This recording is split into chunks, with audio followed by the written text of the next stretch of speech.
Tarata Desember kalo kile 24 baflata ani konoto limana ya danse amena kibaro ya munu jira awla do bakuruba la mi jere jekuru sentinelle maw ni tamu sanlu be kenelo sigi demsenu twala atako worona baraw nyanama yana katika ofi kunungo amena kumale kan bidon kibaro konala no temana ka boy minye conseil supérieur de la diaspora malienne CSDM oluye kuna fondi tozigi do ke kunungo ku ka hakilna udi tuwanange wolu twala do konyoka ani kata se jamana ka sika fo ba konya munu sigira jabi munu boru la ka hakilna ka amena kumale fana kan bidon kibaro konala ka faranu fla ka ame misema ndo fese bi ka buni kolo gonyana bi ninga au kibaro ya ladriya la so ne amena no wala auye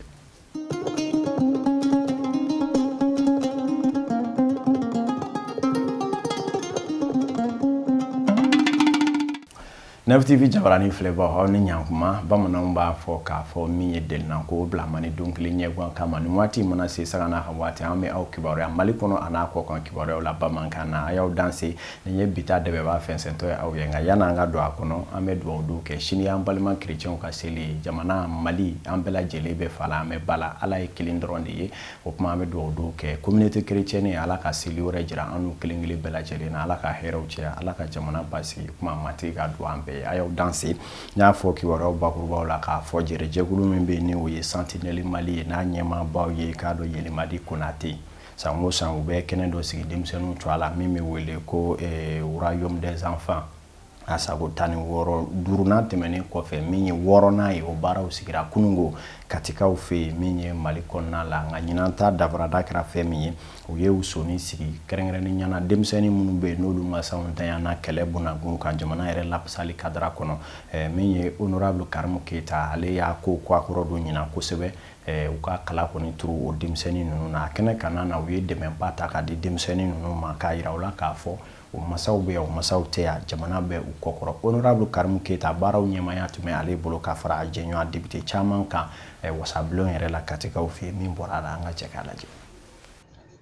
anga ba manaw ni kuma dozo ba fo ko fe dijugo ko kapsa ni fe min yere be di am se ka fo ni wale min kelen fle ni sentinelle jekulu mo fe obe talike o dollar ni nya san woro boyan ko ye min association sentinelle na nyema ba yelima di konate uba kanu ka don krengreni sigi ka demsenu nyananje anga jamana konnala min nyinanta bolo fami kero kan krengreni nyana o ye ka fo anga jamana be bolo minga anga lakana ba munu be no lu nibina jamana lakana ni na be ni karama nyini na ka olu deunta min ye soradasi finitigila fen o fen be ku belajele deunta ninga don krengreni ge ka tlengu la nyagari ninga adika do nisoja ke umina ye nyinanta insigi o hokumu konnala ode kama katika uye bisimla ni chowaina ka awla donia ka fo bara nunu bela jerele demsenu klenen ko ku nisoja ka lanyagari ka duminu ke ka nyon na klonge fandani famande ani falato de bela jele ka jira kan be jamana de kelenye minye ye klonge chama bolodani o ye jeuye o je do fleni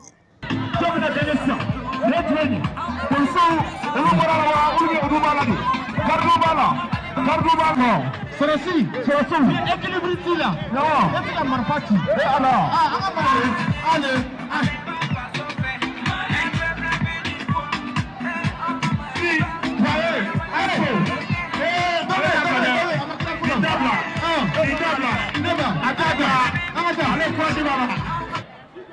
vas-y Alpé DJ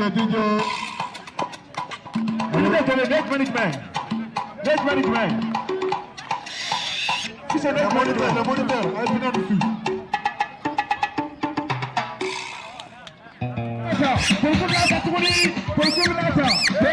Génie militaire, génie, athée, vous êtes là quand même. Pas bon à mon bien bon à y aller pendant la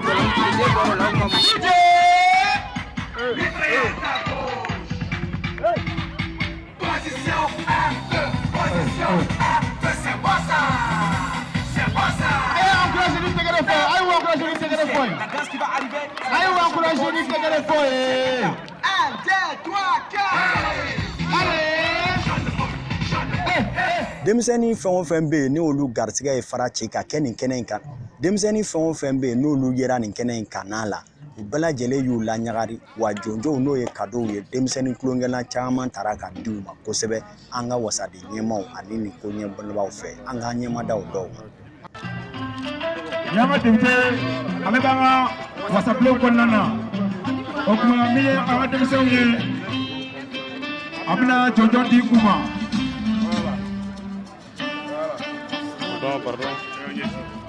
An bɛ foli di Mali cɛdenw bɛɛ lajɛlen ma. C'est les gens qui sont présents sur toutes les catastrophes naturelles,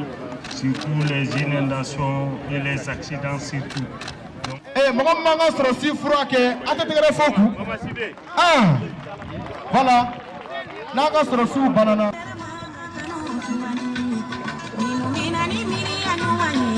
Baara ninnu kuncɛlen kɔfɛ denmisɛnnin ninnu y'u ka nisɔndiyaw jira an na kosɛbɛ an k'u lamɛn. A diyara an jɛbaaw kɛ an kulonkɛw kɛ an b'u fɔ k'u waleɲuman dɔn u baara min kɛ u ka continuer nin fɛ san o san a bɛ denmisɛnninw ɲɛnajɛ. A y'an lajɛ a ye kalo d'a ma an fara dumuni na an ye fɛn bɛɛ dun yan nɔ. An b'u fo u ni ce u ni baraji Ala k'u sɔn. Ni kɔni ye denmisɛnnin kɔni lanisɔndiya Ala de b'i lanisɔndiya ni kɔni kuma t'an bolo k'a fɔ u ni ce u ni baraji kɔ Ala k'u sara hali bi Ala ka dɔ fara nin ko in kan. Nin ko in sababu hakilina ɲuman ta b'an ye Santinelle maa minnu yɛrɛ ye olu ka ɲɛmaaba Yelimadi Konate ɲɛfɔli k'an ye an k'ale fana lamɛn. Bon, ni a san wɔɔrɔnan de y'an bɛ Royaume des Enfants kɛ ka denmisɛnninw lanajɛ mais k'a fɔ ko ka sodasiw denw lanajɛ o bɔra honorable Karim Keita yɛrɛ de hakilina ta a y'an contacté a y'an baara mun kɛ il y a 6 ans ko vraiment n'a tun bɛ se k'an dɛmɛ bi ka sodasiw ka denmisɛnninw lanajɛ vraiment a y'an dɛmɛ kosɛbɛ o yɛrɛ a ye cadeau baden d'u ma a ye jeu baden k'u fɛ a ko k'ale bɛ se ka ko kɛ sodasiw ye a b'a kɛ vraiment an nisɔndiyalen don parce que an yɛrɛ tun content don an bɛ se ka mun kɛ denmisɛnnin mais k'a fɔ ko ɲina ta tun bɛ kɛ an ka sodasiw denw ye vu le contexte de notre pays vraiment an nisɔndiyalenba de don c'est-à-dire an bɛ se ka fɛn fɛn kɛ sodasi an b'o kɛ i mana fɛn fɛn kɛ an tɛ se k'u récompenser u ka effort la mais bɛɛ bɛ se ka dɔɔni kɛ juste ka yira u la vraiment an hakili b'u la bon an bɛ se ka fɛn fɛn kɛ u ye bon an kɔni an bɛ fɛ ka délocaliser parce que an bɛ minnu kɛ a bɛ se ka kɛ Bamako a ka d'an ye an ka se ka kɛ région wɛrɛw la a ka d'an ye an ka kɛ san kɔnɔ siɲɛ caman ni mɔgɔ wɛrɛ bɛ se ka sɔrɔ i bɛna fɔ honorable Karim Keita mun bɛ se k'an dɛmɛ parce que degun b'an kan cogo min na tant que denmisɛnninw bɛ tulonkɛ kɛ tant que denmisɛnninw bɛ se ka ɲɛnajɛ vraiment il y a de l'espoir dans le pays donc an b'a ɲini bɛɛ fɛ u ka to k'an dɛmɛ ka nin ko sugu ninnu kɛ. Ale ka kɔrɔfɔw kɔfɛ maa min ye donna a jigiya minɛ kɔrɔ ɲinan ka sɔrɔ dasi denmisɛnninnakaw ka finitigi denmisɛnninnakaw dɛmɛ nin ko in na o ye an ka wasadenbulo jɛkulu min ɲɛsin lakanako ma n'o ye honorable Karim Keita ye ale yɛrɛ n'a député caman nana kɛnɛ kan baaraw kuncɛlen kɔ Karim ye ɲɛfɔli k'an ye. Hakilina mun y'an bila nin na ne bolo o ye fasoden ɲumanya de ye ka an hakili to an ka cɛdenw ani an ka muso minnu bɛ kɛlɛ la minnu y'an ka finitigiw ye hali bi u bɛ wuli ka jɔ min na faso ye ani fana an ka hakili to a la minnu fana fatura bi ɲɛnajɛ tun ye min ye an ka hakili to u denw na an ka hakili to u musow la an ka ɲɔgɔn ye ka se ka nin ɲɛnajɛnin kɛ k'a ɲɛsin u ma ka se ka cadeau fana d'u ma aw yɛrɛ b'a dɔn Noël tɛ religion ko ye bilen Noël ye denmisɛnninw ka ɲɛnajɛ tuma de donc an y'a essayer ka nin wuladanin kɛ ka na u kɛrɛfɛ walasa an bɛɛ ka se ka ɲɛnajɛ ɲɔgɔn fɛ ka se ka cadeau dɔɔni d'u ma fana. An bɛ aw ladɔnniya kɔrɔfɔ kuncɛ la k'a fɔ Royaume des Enfants a tako 6nan in kɛra sabatiba ye katikaw fɛ yen wa jamana faamaw ka fara min ye denmisɛnnin mun yɛrɛ ntanyana u masaw u balakaw ani u masa wɛrɛ minnu bɛ u bɛɛ lajɛlen ye u nisɔndiyaw jira kosɛbɛ k'a jira k'a fɔ nin hakilina in a bɛ olu laɲagari wa a b'a dɔn k'a fɔ u k'a dɔn masaw taara walima u cɛw taara nka maa wɛrɛ b'u kɔ minnu hakilina bɛ u la.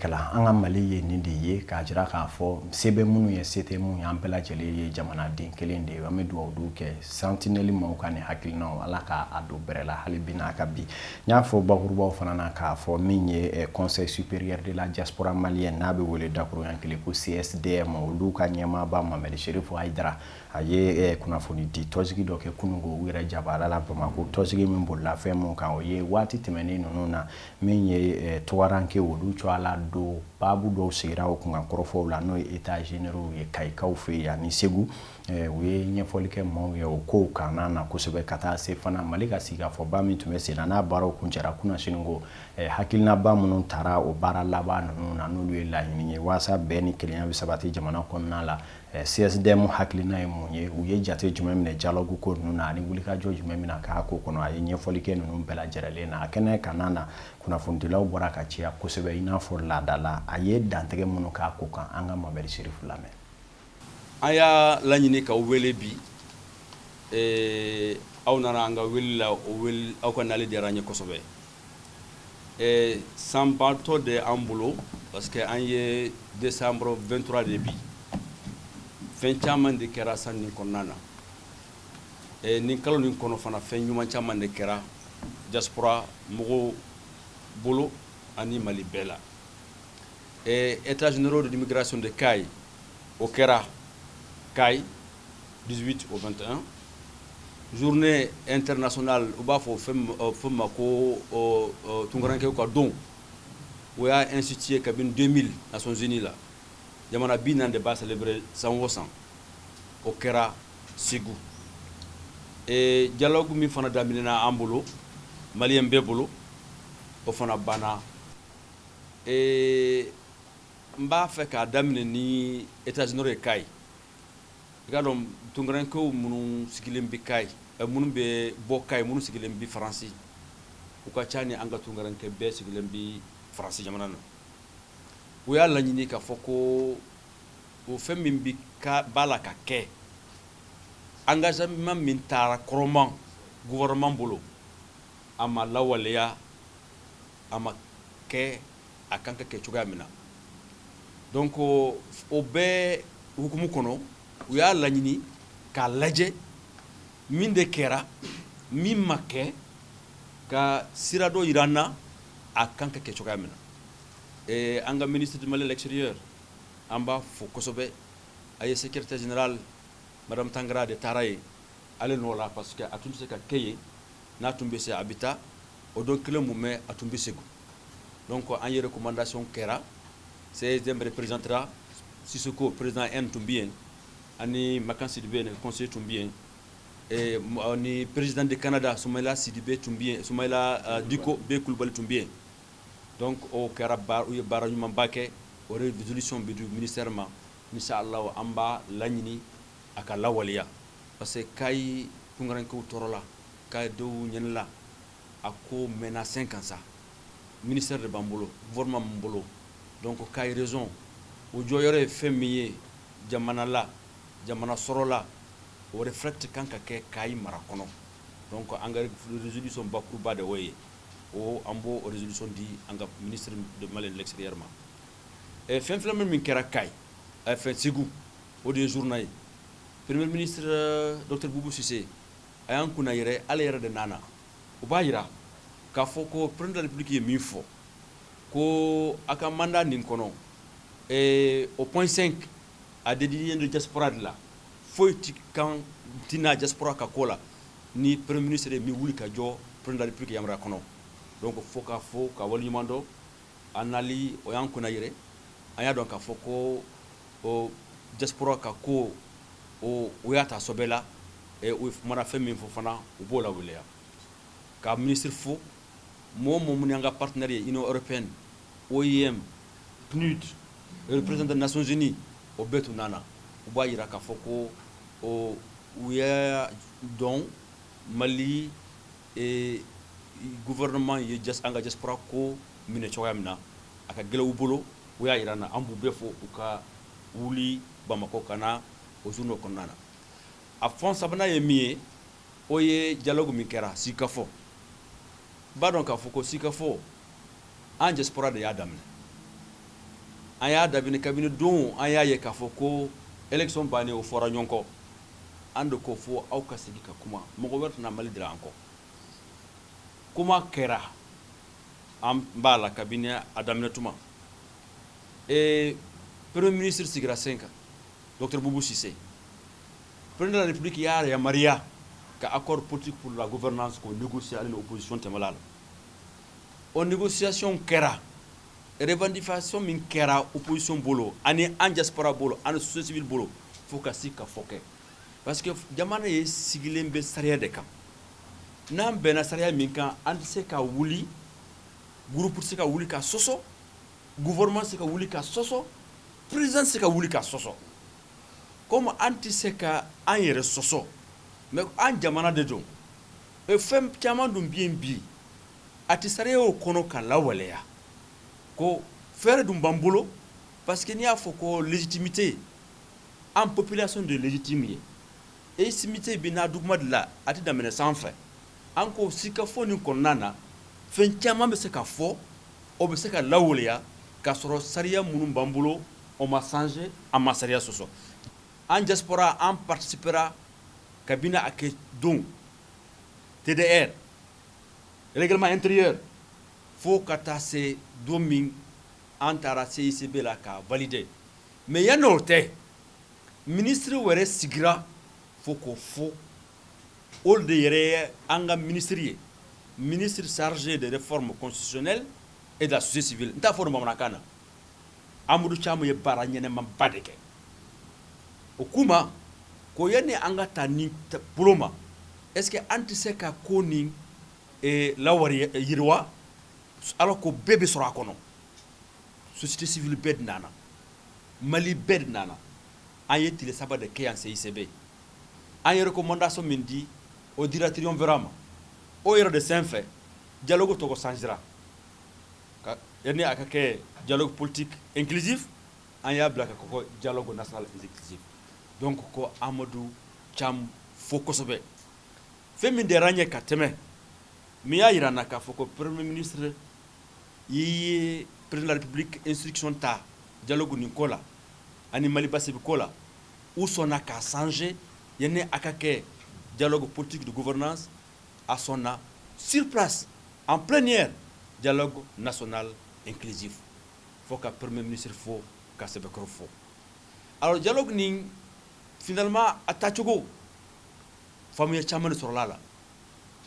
bɛɛ nana fo minnu ma sɔn nali la minnu fana ma na u ye fɛn min fɔ u jo de don ko an tɛna dialogue la ni kɛcogow ma diya a ma ka kɛ u b'a fɔ a kan ka kɛ cogoya min na ko société civile mɔgɔ 15 majorité 15 ou opposition 15 pourtant u ye participation kɛ fo don min na validation kɛra ko fɛn min fana fɔra fo k'o lawaleya a lawaleya cogo fana fo ko équipe de bɛ sigi 5 ans minnu bɛ kɛ indépendant ye k'a lajɛ est ce que a bɛ lawaleya i b'a fɔ ko an bɛnna ma cogoya min na ayiwa an CSDM an ye jateminɛ kɛ mais est ce que an bɛ se ka na dialogue la k'a fɔ ko fɛn o fɛn kɛra fo k'o lawaleya fo an ye ɲɔgɔn faamu min bɛ se ka lawaleya ani min tɛ se ka lawaleya o kelen ye a filanan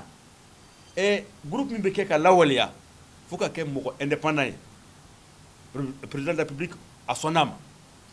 maintenant a lawale kɛcogo discussion bɛ o de la en tout cas olu ko ne ma na o ye min fɔ o tiɲɛ de don mais an bolo diaspora fɛn min fɔra a kɔnɔ n'o kɔni bɛɛ kɛra a kɛcogo la olu yɛrɛ bɛ sawa ka tɛmɛ an bɛɛ de kan an dun b'a dɔn k'a fɔ ko mɔgɔ si tɛ Mali fɛ ka tɛmɛ o kan u tɛ fɛn wɛrɛ kɔ Mali basigi hɛrɛ u b'o de kɔ donc an sera yɔrɔ min na bi conclusion kɛra kunu baara bɛ n'a daminɛ an haminen yɔrɔ dɔw la o kɔnɔna na o ye fɛn min ye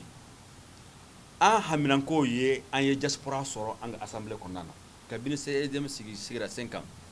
an b'o kuma de la u sɔnna a bɛ kɛ mais a bɛ kɛ cogoya min na n b'a fɛ diaspora bɛ dunya fɛn o fɛn na u ye tulu malo na kosɛbɛ an ka sariya sunba mana yɛlɛma parce que o fana fɔra o ka kɛ a kɔnɔ an ye hakɛ sɔrɔ sariya sunba kɔnɔna na donc an diaspora mɔgɔw n b'a fɛ ka hakili labila ni élection nin kɛra 2 mai ni an ma wasoden sɔrɔ o t'a kɔrɔ ye k'a fɔ ko min fɔra a ma kɛ dɛ a kɔrɔ tɛ fɛn wɛrɛ ye k'a fɔ ko an ka élection bi kɛ ni sariya sunba yɛlɛmana an ka y'a faamu cogoya min na n'o sariya sunba yɛlɛmana élection partielle bɛ kɛ an ka sariya sunba kɔnɔna na parce que sisan a tɛ a kɔnɔ donc raison kura minnu sigira ani diaspora an bɛna wasadenw sɔrɔ hali bi an bɛ to dialogue ko gafeba kɔnɔna la min ye Mali kɔni ye giringajɔba kɛ ni san kalo laban ninnu kɔnɔna la kuma min bɛ jamanaden bɛɛ lajɛlen da la o ye dialogue ko kuma de ye sabula jamana ɲɛmɔgɔ kun y'ale kɔni bila walanba kɔnɔ wala min kɔnɔ jamana bɛɛ lajɛlen kun ye kunsin a ma a baaraw kɔni sabatira fo k'a kuncɛ tile 10 kɔnɔna la jamanadenw hakilina tɛ kelen ye a ko la maa caman y'a jira k'a fɔ baara in tɛmɛcogo ɲɛna kosɛbɛ wa k'u ye laɲini minnu kɛ olu kɛra laɲini sabababa ye nka min ye Laseni Bala Keyita ni député kɔrɔ don ministre kɔrɔ yɛrɛ don an ka jamana kɔnɔ hakili jagabɔ tigila maa don an bɛ don min na i ko bi ale yɛrɛ hakilina ye mun ye recommandation minnu kɛra n'o ye laɲini ninnu ye a bɛ ɲɛfɔli k'an ye an bɛna taa daɲɔ ka kuma galama na an ka député lamɛn.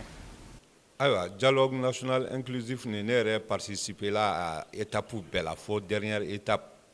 o fana sɔrɔla ma sɔrɔla parce que emploi du temps ko don alors a initiative a ɲana jama ye ɲɔgɔn sɔrɔ ka kuma alors mɔgɔ si kuma ma bɔsi mɔgɔ si la déjà o démocratie signe ye a kɔnɔla la résolution minnu tara ne ɲana nin si tɛ ko kura ye nin bɛɛ dɔɔnin don kɔrɔlen rebelle n'o ye sema mɔgɔ ye o nana o y'i dimi don maliyɛn na nkɔ ka taa mais rebelle dɔrɔn i dimi don maliyɛn na dɛ sema dɔrɔn i dimi don maliyɛn na dɛ i bɛ ka yɛrɛ fana i dimi don maliyɛn na parce que depuis a ma daminɛ ni e ko wayi an bɛ se k'a kuma fɔ mais yɛlɛma tɛ don a la o kɔrɔ k'a fɔ ko déjà peuple ni dialogue inclusif piégé le dɛ c'est vrai que procédure dɔ bɛ yen i kan ka tɛmɛ min fɛ mais o yɛrɛ b'a dɔn ni accord nin ma n'a ma segin ma k'a yɔrɔ dɔ kan alors o jamana ko banni ye DN mɔgɔw ye minnu nana réunion na o kɔni o da sera ma ko k'a réviser bon ko ka segin a yɔrɔ dɔ kan n'o sera ka kɛ ayiwa an n'a fɔ i bɛ ka ma ko tare parce que o b'a to jamana tɛ tila mais n'a ma se ka kɛ an solila ka wuli mais an ma tɔgɔma dɛ parce que o kɔrɔ k'a fɔ ko hali bi ba Kidali tɛ Mali taya la bon o kelen ye filanan fana k'a fɔ ko ka sɔrɔdasi ninnu bila ka taa Mali fan bɛɛ fɛ n'an tun bɛ se o la sabu o ma kɛ wa kala bɛ Sɛnɔgɔ kɔnɔ tubabuw bɛ ka Kidali protéger pour que o ka intérêt économique ka se ka baser Kidali kan o de kosɔn alors tubabuw t'a fɛ a kuma ka fɔ accord ko kuma ka fɔ ne delila ka fɔ n ka kuma dɔ la n ko i bɛ ka ye mɔgɔw bila a ye mɔgɔw janfa parce que dialogue accord d'Alger nin a tun man kan ka signer cogoya si la ka sɔrɔ jamanaden hakili ma ɲininkali kɛ sinon ka kɛ référendum yɛrɛ ye mais ale ko k'a signer kɔrɔ Algérie ye mɔgɔ 17,000,000 o bɛ e kɔfɛ e ko k'a signer ye alors mɔgɔ 40,000 o ka sema mɔgɔ ko t'a signer ko fɔ o ka to ka mɔgɔ ɲininka bon o bɛ taa o ka mɔgɔ ɲininka o mɔgɔ 40,000 mɔgɔ 17,000,000 bɛ e mɔgɔ min nɔfɛ e ko o ka taa ko signer sur place o tɛ janfa ye wa donc o de kosɔn ni accord ni segin ma k'a kan a tɛ bɛn cogoya si de la n'o bɔra yen fana fɛn min ye député ka élection ye o kɔni ça c'est vrai parce que minnu participer la à dialogue la o ko yanni le 20 mai yanni le 2 mai ko député ka élection ka kɛ effectivement élection tun bɛ se ka kɛ o i bɛ ka yɛrɛ ka campagne na i bɛ ka ma taa Kidali wa Azawadi drapeau nga sira o kɔrɔ Azawadi rebelle bɛ ka a garder bon pour que élection sera ka kɛ cogoya min na pour que a tɛ se ka kɛ jamana tɔ la parce que sema mɔgɔ tɛ rebelle sema mɔgɔ tɛ cercle tɔ la sema mɔgɔ bɛ Kidali région min na ale yɛrɛ sera a ka élection sera ka kɛ pour que député ta se ka kɛ yɔrɔ tɔ la o fana question ye fo fana ka fɔ de parce que démocratie principe sariya kelen de b'a la koyi mais n'a kɛra a géométrie variable tuma dɔ la rond don tuma dɔ la rectangle don tuma dɔ la triangle don o tɛ démocratie ye tugun koyi donc minnu sɔrɔla dialogue national inclusif la ni o y'o recommandation kɛ o ɲana kosɛbɛ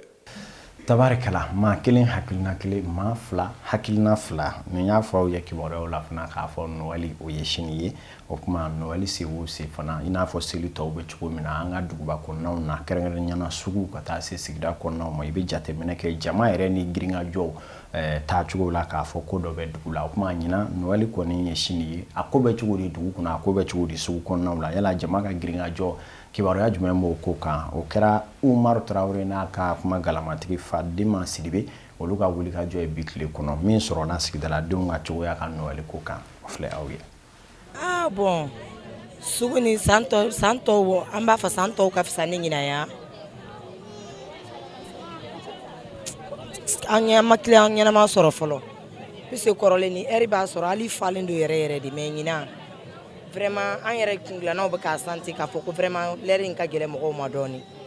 Ni fenda ne sira comme ça ni fenti bolo. Na yi soro sini kene ala ko ka boni fembe. Donc kene ya de ka gele toujours ananga client ne b'a fɔ ala ka san wɛrɛ d'an bɛɛ ma peut-être ɲinan ka gɛlɛn mais san wɛrɛ masa Ramani b'a nɔgɔya. Wari kɔni tɛ jamana kɔnɔ jamana b'a sen kelen yɛrɛ de kan cette fois-ci donc bon ni président m'a lagɛrɛ a ka jamana a ka tagabolo falen dɔɔni pour que jamana kɔnɔdenw ka lafiya sinon commerçant bɛɛ bɛ kulela sisan marché yɛrɛ de tɛ yen nɔ matériel bɛ na an bɛ to tiriki tɔrɔkɔ la. Sinon actuellement san tɛmɛnen na ni heure comme ça o b'a sɔrɔ caman kɛra yɛrɛ bitigi videra marché caman kɛra bɛɛ bɛ kule bɛɛ b'a fɔ alhamdulilayi mais maintenant cette année ɲinan kɔni ça va pas marché yɛrɛ de tɛ yen i m'a ye client yɛrɛ filɛ nin bitigi kɔnɔna filɛ a videlen de don matériel bɛ fan bɛɛ fɛ donc kuliw filɛ an bolo fan bɛɛ sanbaraw sajiw a bɛ côté bɛɛ fɛ qualité bɛɛ b'a la mais marché tɛ yen mɔgɔ si tɛ ka na. Ninata an b'a la deli dɔrɔn sanni ka kɛ ka tɛmɛ nin ka yɛrɛ fana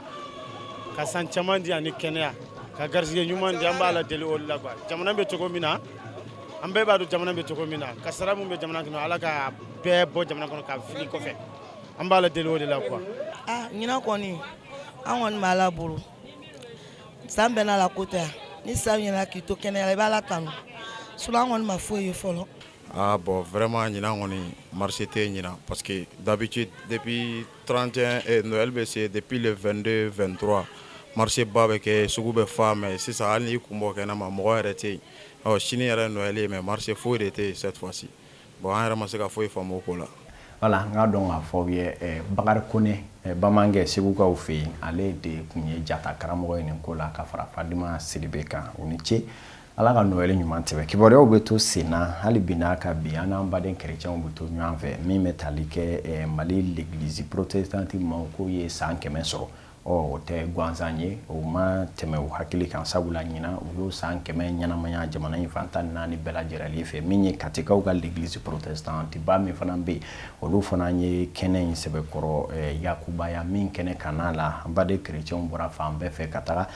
min ye bateau kɛbaw de bateau karamɔgɔw ka taa se Kati sigida ɲɛmaw n'o ye mairie maaw ka taa se préfetlakaw ma a ko bɛɛ lajɛlen kɛra ko sabatilen ye Christine Abibatu Dara ale yɛrɛ fana ye chrétien ko dɔmɔga lajɛ ale tun b'a kɛnɛ kan wa min sɔrɔ an ka jɛ k'o lajɛ. Kati église évangélique protestant maaw ma sɔn ni seli ka tan k'u dan o hukumu kɔnɔna na o ye ni san 100 seli ɲɛnɛmaya Kati ɲinata babu ye a ye taa siyaw bɛɛ la k'u kɛ ne ka kalandenw ye k'u baptiser ne ye ci minnu fɔ aw ye aw ka u kalan ko u ka tugu a kow bɛɛ la a filɛ ne bɛ to aw fɛ don o don fo nin diɲɛ in ka ban babu in taara Matiu kitabu la a sura 28 verset 19 ka taa se 20 ma an bɛ aw ladɔnniya k'a fɔ ko Jemi ka sennako fɔlɔ kɛra Mali la san 1919. Bon, Jemi ye fɔ ka surunya ye k'a fɔ ka janya o ye Gospel Missionary Union. Donc olu de ye mission protestant fɔlɔ ye min nana Mali la ka Yesu ko fɔ. Mɔgɔ min nana olu ɲɛ o ye église catholique ye. Olu nana kabi san 1900 kɔ. Jemi nana san 1900 ani 19 ka sigi nga kana Mali kɔnɔ ka yɔrɔ ye o kɛra san 1913. Bon sisan an bɛ yɔrɔ min na a tɛ wele Jemi tuguni u ye tɔgɔ wɛrɛ ta ko avant ministries donc u y'o tɔgɔ de ta donc tuma dɔ la hali u tɛ ministries fara kan u b'a fɔ dɔrɔn mission avant o de u tɔgɔ y'o ye sisan n'i b'u ɲini GMU la sisan u ye ka go diɲɛ kɔnɔ mais u dɔnnen bɛ Mali la ni min ye o ye GMU ye nka sisan kɔni u dɔnnen bɛ diɲɛ kɔnɔ ni min ye o ye avant mission avant comme u nana san 1919 o tuma yan an y'a latigɛ ka o hakili jigin kɛ ka o san 100 ɲɛnajɛ kɛ ka Ala fo san 100 ko dennin tɛ dɛ donc san 100 église protestant bɛ Mali kɔnɔ